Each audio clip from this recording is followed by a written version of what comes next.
Welcome to Together for Good, brought to you by Baptist Health Foundation of San Antonio. Together for Good exists to recognize and uplift the many people working together for the good of San Antonio and the surrounding communities. Now here's the host of Together for Good, Cody Knowlton. Okay, Katie, thanks. Hello, and welcome back, everybody, to Together for Good. This show is being brought to you by Baptist Health Foundation of San Antonio as a part of our mission to honor our Lord and Savior Jesus Christ and our Baptist heritage by encouraging and funding health-related programs at area nonprofits and churches. Through Together for Good, we connect our audience to the great work these organizations do in our community. Leadership isn't easy in any industry, but in the nonprofit world, it's a delicate balance of caring deeply for people while also being responsible for practical business management. Managing unpredictable funding, a board of directors who may not all be on the same page, and community expectations based on your organization's reputation can all pile on and make a nonprofit leader's day long and challenging. A 2024 survey found that up to 96% of nonprofit leaders have high job satisfaction, but admit that the pressure and stress burden is also quite high. Now, with that in mind, imagine being a CEO taking over the reins of an organization that's got a strong legacy of giving and serving the community. How do you shepherd that legacy while still adapting to the ever-changing landscape of nonprofits? Well, we're going to talk today about that very thing with Ada Saenz and Chelsea Steele, and they are both here. Ada is the new president and CEO of Catholic Charities, where she leads programs and drives growth for the city's largest Catholic social services organization. She brings a wealth of nonprofit leadership experience, having previously served as CEO of the Boys and Girls Club of San Antonio and held various leadership positions within local nonprofit organizations. Chelsea joins us as the CEO of ABC of Southwest Texas. Chelsea's background combines nonprofit leadership with significant business experience. Prior to joining the nonprofit sector, she oversaw an $83 million budget as a vice president of a medical staffing company.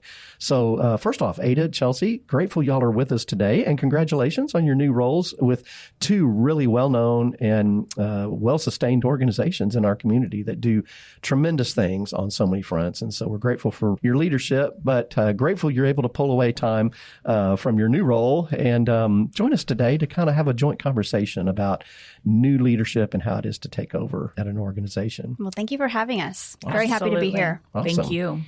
Well, a question for both of you here. Give us a brief overview of your organization and the role you stepped into. Chelsea?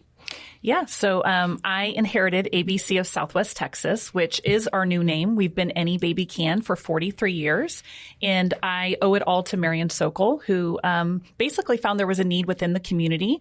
And when she decided to make the decision to start Any Baby Can, I think she said it was like 300-something calls the next day of families calling her saying, we need help, we need resources, how can you help us? And so she paved the way for all that we do at Any Baby Can, and it's had kind of a lot of, different reiterations, different programs. It's changed so much.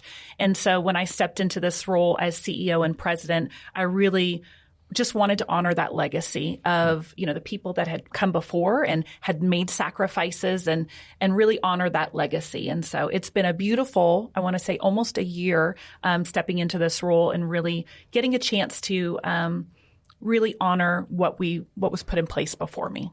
Well, in a nutshell, tell us what ABC of Southwest Texas does. Yeah, so our three pillars, we have the A for autism and all disability support program. So we go out into the community, we work with firefighters, cadets, police, community organizations, and we basically give them resources and empower them with knowledge. So that's our first pillar. That's why we call it ABC, because the three pillars, really easy to understand. B is for bereavement. So any family that's lost a child, 0 to 17, we provide funerals, caskets, urns, grief, counseling. And we've been doing that for quite some time, really quietly, on the side. Most people really don't know about that program. And then C is our case management, which has been our foundational program that Marian Sokol put in place. I love that. Sorry, I'm just going to talk about ABC for a minute. Well, I'm here to talk about Catholic Charities, but I'm talking about ABC. I love that name change. Thank you. Because, I've been in the nonprofit sector so long, and I don't think I realized that it encompassed those 3 pillars. Yes. Any baby can, you think of kind of like the foundational baby needs, parenting needs, but you don't think necessarily of bereavement or disability. So I love that. Yeah. Thank you. I learned something new today. Yes. Oh, great. Yeah, excellent. Well, Ada, tell us about Catholic Charities. Yes, I've been with Catholic Charities since the beginning of February, but I feel like this is a true calling. This was God coming into my life and telling me, I have a plan for you. And this is the next step in your life. I'm from San Antonio. I've been in the nonprofit sector my whole career. I started as an undergraduate at the University of the Incarnate Word, working with first-generation college students. And coming into Catholic Charities, it is the social services arm of the Archdiocese of San Antonio. Some people might think that we only serve Catholics. That is not true. We serve all people, any person who is in need. As part of the Archdiocese of San Antonio, we do serve 19 counties. So it is a very large stretch of Texas that we support. And we are here to provide services that the community needs under the sign of love. We serve people from conception to natural death. I've been really blown away by the scope of the work of Catholic Charities. We do everything from crisis management, disaster relief, to refugee services, to family and children services, parenting services, senior services, counseling, mental health counseling. So we're really here to look at the needs of our community, look at the needs of God's people, and lean into those needs and serve them every single day. That's awesome. Yeah. Well, both of your organizations have served San Antonio families for generations, as we pointed out. And why do communities still need long-standing nonprofits in a world that changes so quickly? It's a great question. I think when I think about that question, I look back on COVID, and COVID really taught us all a lesson that we need connection. We need that. It's inherently in our DNA. And that's what nonprofits, longstanding nonprofits that have been there for decades, that's what we give back to our community because we offer invaluable resources. We know the history. We're the advocates, the champions for the communities that we serve, and people need that connection. And so that's where I think where we stand, in that gap. When we look at administration and kind of mistakes and failures of anything else and people falling in those gaps, that's where those nonprofits like Catholic Charities and ABC, we really stand in those gaps and we help the people. And so people have to have that human connection. I completely agree. So the world is ever changing. Yes. But the needs of individuals and families remain constant. So families and people are going to struggle at different times in their life. Mm-hmm. Everybody has a time in their life where they struggle with something, and that's where the nonprofit sector leans into those times of need. So, families struggling with hunger, they need food. People struggling with crisis, they need safety and stability. So I think we are pillars of hope for people and for individuals in their time of needs, and that's going to vary based on the individual and the situation, but that's always going to happen. Ada, Catholic Charities has existed for more than 80 years and serves people in moments of deep vulnerability. Yes. How does an organization build trust like that in a community? Well, being part of the Catholic Church helps. I'll say that. We show up and we treat people always with dignity and respect. And we show up with love and with compassion. And people know that that's what you are going to receive when Catholic Charities shows up. And that doesn't go just for the people that we serve. That goes for our community partners. That goes for our donors. That goes for anybody that we come in contact with. And knowing that stability of knowing that when you come in contact with Catholic Charities, you are going to be treated with love, compassion, dignity, and respect always. That's what gives it its name and its stability. Yeah, that's awesome. It's beautiful. Thank you. So Chelsea, ABC of Southwest Texas walks alongside families through some of the most difficult and emotional seasons of life. And you mentioned the ABCs that speak to that. How has ABC found balance over the years between having a compassionate and gentle mindset, but also keeping many balls in the air, as all nonprofits have to do? It's interesting because you say balance, and I feel like, especially as a CEO, I'm like, balance is not even in my vocabulary because I'm all in all the time, 100%. Balancing is it's not something that I feel like I can do, but you have to as a CEO, and that's where I really lean on my team. They are the heroes. They are on the ground level. They're doing the work. They know the families. They are the champions and the advocates. They do God's work. And they have the heart. You really have to have the heart. And then as the CEO, I'm the one that's going in behind them like, okay, I got to make sure that we, get these reports in. I got to make sure the electricity bill's paid. And so again, it's a balancing act, which I probably don't do well, but I really lean on the team to bring the heart, and then I bring the intention and the strategy and really making sure that we meld together as a team every day, because you can't have one without the other. There's some great nonprofits that have so much heart, but they don't have the other aspects to it. So you have to really find, again, a balance, which is very, very hard. But I would like to say it is a juggling act. And I feel like every day I'm in a circus and it's like, am I going to walk the tightrope? Am I trying to get the lions through the burning hoop? Like we don't know, but we're there, and we have to be the one that's constantly checking the boxes and looking and analyzing and constantly have our eyes on the prize and the long-term goal. Well, what has surprised you guys about stepping into a legacy organization? For me, what I have loved and has been overwhelming for me at times is the way that our community partners really turn to us. Not all nonprofits have that.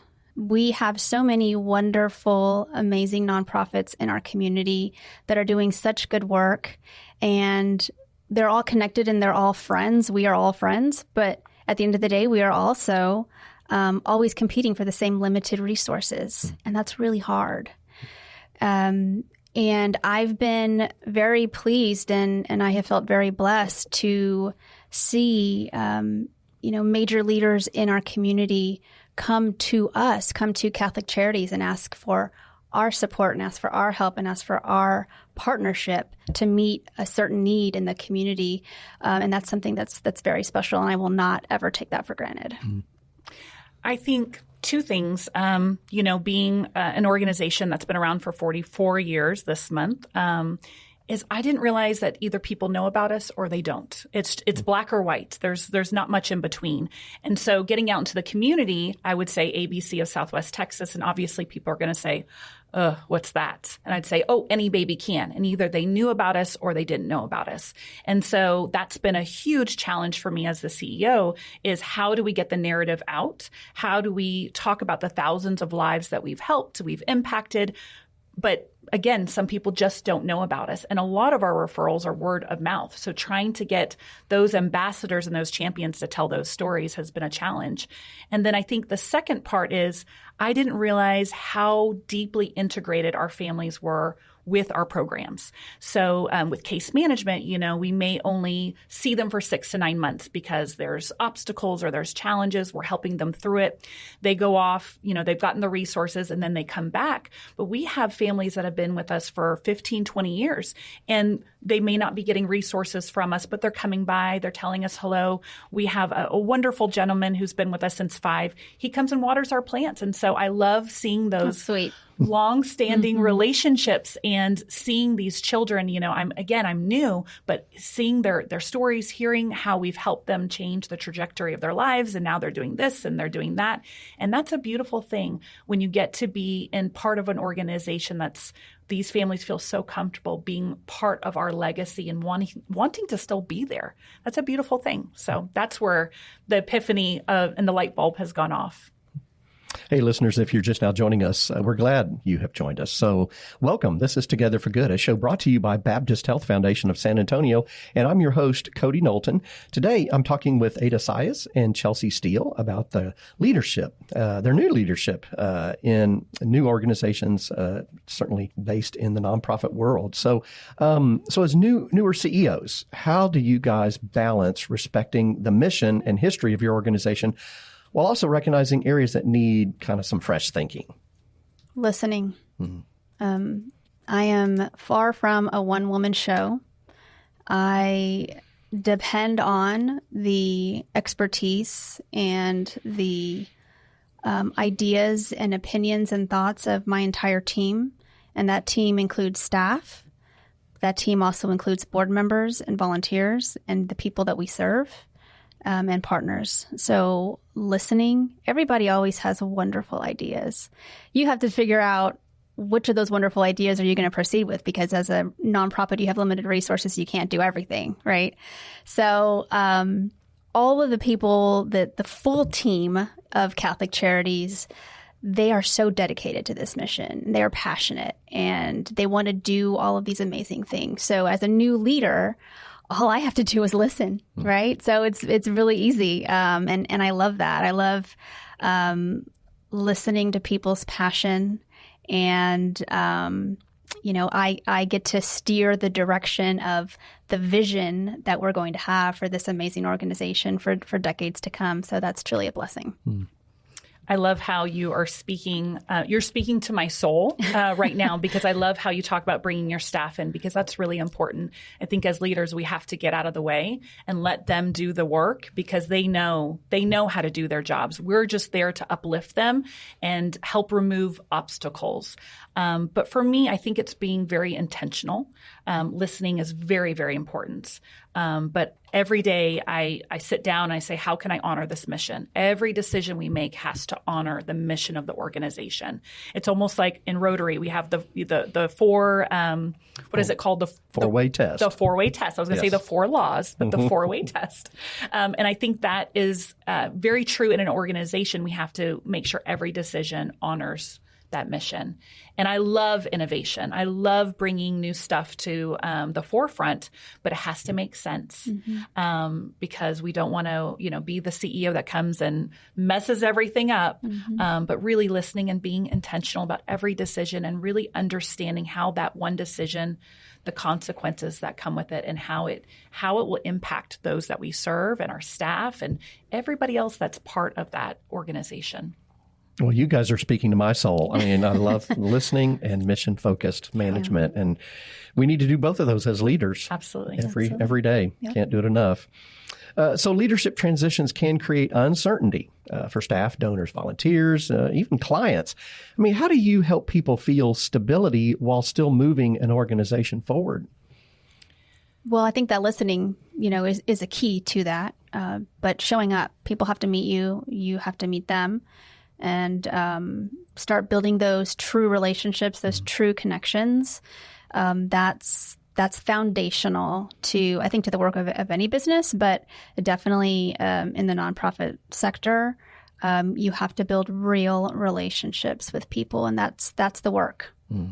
Couldn't agree more. Yeah. I agree. I think with me coming into the CEO position, I really had a priority to stabilize my staff and make sure that my staff knew that we are one. I'm not above you. We are side by side in the trenches. And that takes time to build that trust. And you build it by getting on their level and you do the work with them. And I think that's something that I've been truly proud of. The accomplishment is that I have such an amazing team. We are ride or die. Anything I ask of them, they know that I would do. And I love building that culture. But it takes time, it takes trust, it takes faith, it takes sweat, tears, blood, but I'm right there with them through the whole thing. And then the intentional conversations. When I stepped into ABC, it had gone through kind of a period of maybe some chaos and uncertainty and instability. And I really allowed time to get in front of people and say, what are your thoughts? Tell me what you're thinking. I'm an open book. Let's talk about this. And I really didn't shy away from those uncomfortable conversations. And I will tell you, I left with several people telling me some things that I thought, wow, man, I should pack up my bag and go. But it almost re-energized me to say, you know what, I'm going to show you with my actions who I am. I'm here to stay. And we're going to have the best, underdog story coming. We are going to be at the top, and I hope you're there with us. I hope I can change your mind. So really just allowing space for uncomfortableness, which most people don't want to do, but it's important. So leadership can sometimes look polished from the outside, but nonprofit work often involves difficult decisions, like you're talking about, Chelsea, and an emotional weight on you as the leader. So, what keeps you grounded personally when you leave that office? Nonprofit leaders are scrappy, let me tell you. We are stubborn. We are determined. We get knocked down and we just keep stepping up and keep fighting. And I'm not talking about just CEOs. I'm not just talking about myself. I'm talking about all levels of leadership in the nonprofit world. We have a deeper understanding in our heart why we do the work that we do every single day. And nothing is going to prevent us from continuing to build upon that mission and to continue serving the people who need us most, no matter what the obstacle is. And I love that about all the people that I get to do this amazing work with. And we build a really special bond through that as well. That's what I would say. Mm-hmm. So talking about how we may look polished and we have it all together, just this morning I had to let go some staff because of funding cuts. And it kills me, absolutely kills me inside, because I feel responsible because I was not able to bring in that money. And that's grounding. I think a lot of times we get in this headset, fame, celebrities, we shouldn't, but we do sometimes because of the positions, and people sometimes treat you differently. And I cannot for 1 second take my eye off the prize and where we need to go. And so I have to constantly be grounded in that my work's important and that I don't have time to mess around. I'm here to make a difference. And I have a moral obligation to make sure that this organization survives against all odds. So that's what really grounds me and humbles me and makes me want to, like you said, resilience and grit, get back up and be like, okay, I'm going to fight even harder because I don't have the opportunity to fail. I cannot fail. For me as a leader, my faith keeps me grounded, and I know it does for y'all as well. But my wife and my adult children, who occasionally get some of the ideas I have, and I can sometimes get a yes or I don't know, Dad, I wouldn't do that. Yes. So our families, at least for me, keeps me grounded. Oh, my 9-year-old said, "Mom, are you going to wear that today?" So yes, that's very. Yeah, I know that's a daily for me. Yeah, that's not every once in a while. So what should listeners know about your nonprofits specifically that we may not have covered? What should they know about the nonprofits in our community as a whole?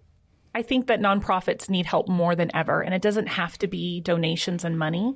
Time is probably the most sacred resource. Give some time. Come volunteer. Come learn about the nonprofits in your community, because we are all struggling. We need help, and just donating your time can help out so much. I think the last report I saw, every hour that's donated, it saves a nonprofit like $31 an hour. And so that adds up. That's a resource. Or give a testimonial, but get involved now more than ever, because we need it, and we have to be strong together. I love that you talked about collaboration and working with other nonprofits, because that's going to be essential. We have to work together and we can't be siloed, but get out there and get involved.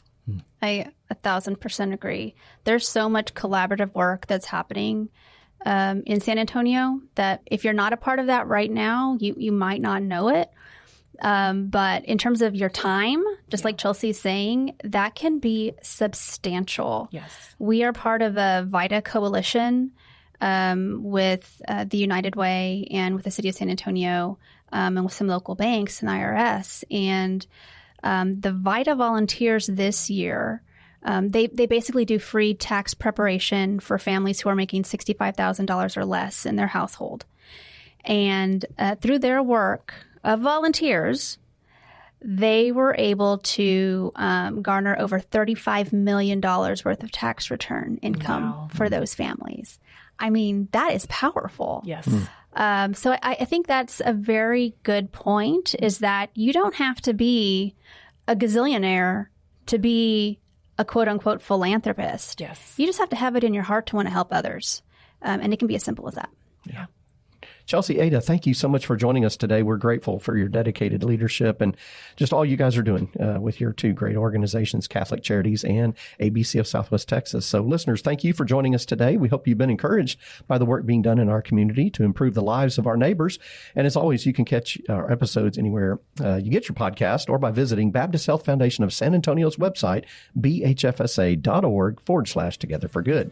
We'll be back next week with another great conversation about health matters and the work of our nonprofits in our area. God bless and take care. Thank you for tuning in today for Together for Good. We hope you've been encouraged, uplifted, and inspired. Until our next time together, may the Lord bless and keep you. And in all things, to God be the glory.